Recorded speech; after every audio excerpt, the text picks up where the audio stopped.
Hello and welcome to Helen Russell Creations podcasts.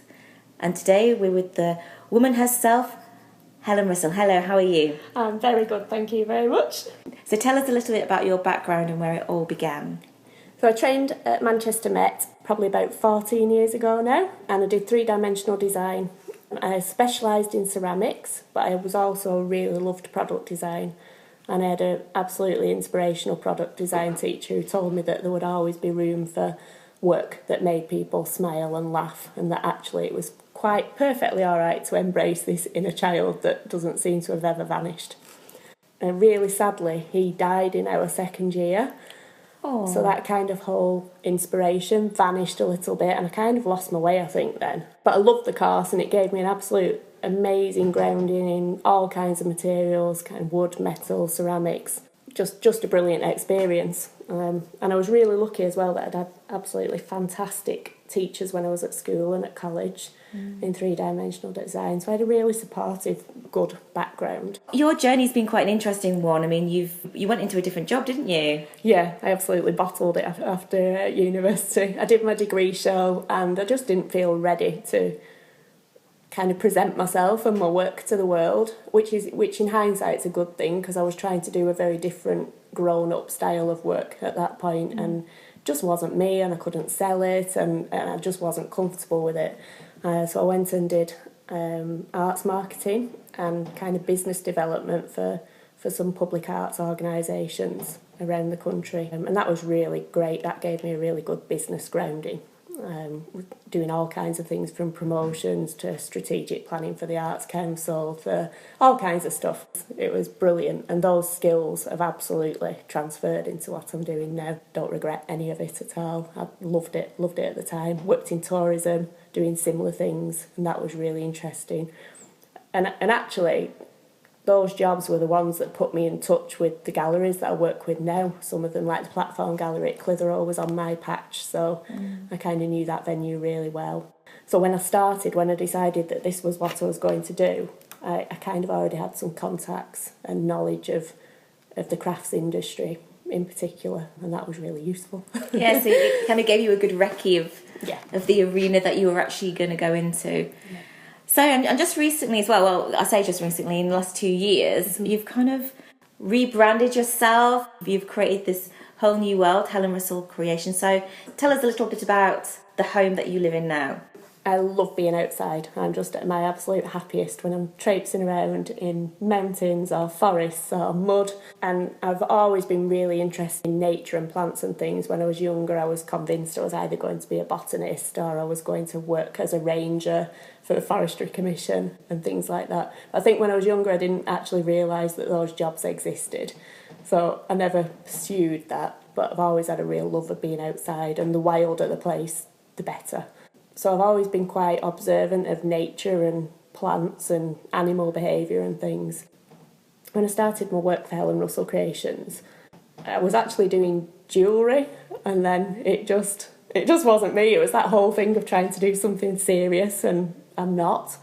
And as soon as it dawned on me that really the way forward was me just letting all these little things that popped into my head out onto paper or drawing onto clay, which is kind of more what I do. The characters just grew and grew and grew. So the blob birds were really inspired by the birds in the hedge outside my front window. I'm really lucky. I live in a place where there's a man-made reservoir, and it used to be the old village. In the 30s, they flooded the village, turned it into a reservoir, moved all the houses down the hill. And it's just a really diverse environment. There's pockets of trees, and there's little beach areas, and there's rocky areas, and I've spent years walking round and round, and the more I walked, the more I started imagining which creatures would live there and what they'd do and how they'd behave. And that's kind of where the different little districts within Helen Russell Creations came from. And now it's just ongoing. Every time I'm outside, something new pops in my head. So tell us a little bit about the little districts that you've got. Okay, so the blobbirds were the first one that came up, and as I say, they're inspired by the birds that live in the hedge, really, outside my house. The first one was a robin.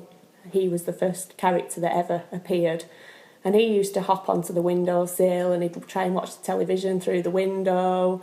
And he's just an absolute character. And we've also got a Mr. and Mrs. Bluetit who come and visit us every spring. They live in the plum tree, greenfinches and sparrows, and just their general activity of annoying each other and trying to drive different birds out of different trees, and just fascinating the way that they run their lives. The new range, Little Bean Farm, we are in a really farm-driven area. Lots of sheep who quite regularly end up in my garden eating my flowers. So that was a big influence. But also my little boy was set a piece of homework last year. It was on farm animals and farmland. He did this work and it was just lovely. And as soon as I looked at it, I just thought, oh, this would make an amazing range of products, just the simplicity of the characters. So I spoke to him about it and, you know, I just said, would you mind if I took these ideas forward and we developed them into a product range? And it's been an amazing experience because he's really involved and he talks to me about kind of what he thinks of what I've done and how we've taken the characters forward and the things that they're doing. So it's been great because it's nice for him to be involved, and it's also good for him to know that the opportunities to do this kind of work and this kind of activity and lifestyle is available and possible. He's no interest in drawing them or the creative side of things, but he's really good with the cash box. Oh, I think it's really nice that you've developed this range together, a great mother and son activity that you've done, and now you're selling it to other people, and the spirit of how it was created will then just flow through into the galleries and shops. So I think it's lovely, it's really nice. And that's going to be showing at the BCTF, isn't it? It is, that's where it's going to officially launch, so I'm really excited about that. And so what's happening with all your other collections? Because I know you do cushions and you do cards and you do lots of things. I mean, I'm finding it fascinating how your journey has gone, and you've actually learnt skills along the way, haven't you? So you've learned how to design and things like that, which is incredible. Yeah, absolutely. I mean, when I was at university, absolutely everything was done with pen and paper. If we did technical drawings or draftsmanship drawings, they were all done with rulers and protractors. There was no CAD or anything like that, which makes me sound ancient. So things like, you know, I've bought myself a tablet that I can draw on, and that's been absolutely wonderful because I don't really use sketchbooks. I work everything out in my head first, and then once the idea's pretty much resolved, I start drawing straight onto clay or onto mugs, or that's kind of how I work. I can hear people going, oh my gosh, is that what she does? I couldn't do that, that's so scary. I think it's just more immediate.